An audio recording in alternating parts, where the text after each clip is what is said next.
আসসালামু আলাইকুম। আজকে আপনাদের দেখাবো আমি কি পশু পাখি পালন করি। এইখানে আমার কবুতর আছে। এই ঘরটা কিছুদিন আগে উঠাইছি। এখানে কবুতর আছে প্রায় ৪৫-৫০টা হবে। আজকে মিরপুর ১-এ গেছিলাম, কিছু কবুতর আনছি, ৮টা কবুতর এনেছি। এই খোপে ৩টা বাচ্চা আছে, কিছুদিন আগে ফুটাইছিল এইগুলা। এখানে 3টা বাচ্চা থাকার কারণ হয়েছে কিছুদিন আগে দুই জোড়া ছিল, কিন্তু একটা মারা গেছে। তারপরে এই দুইটার সাথে এটাও দিয়ে দিয়েছে।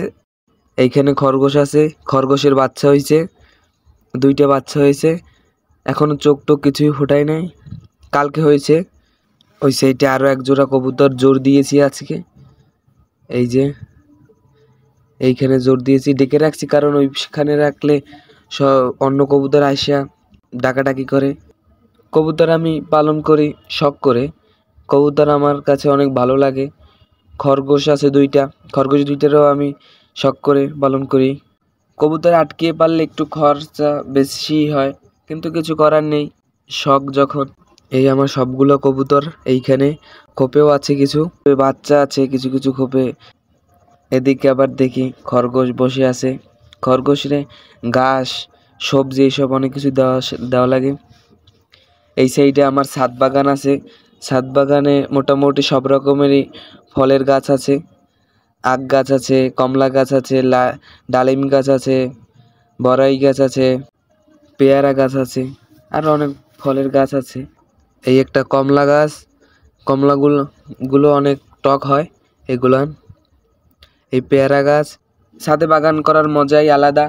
ছাদ বাগান অনেক দেখতে সুন্দর হয়।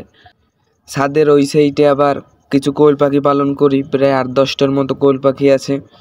কোয়েল পাখিগুলোর অনেক দিন হয়ে গেল ডিম পারে না, দেখাচ্ছি আপনাদের আস্তে আস্তে সবই।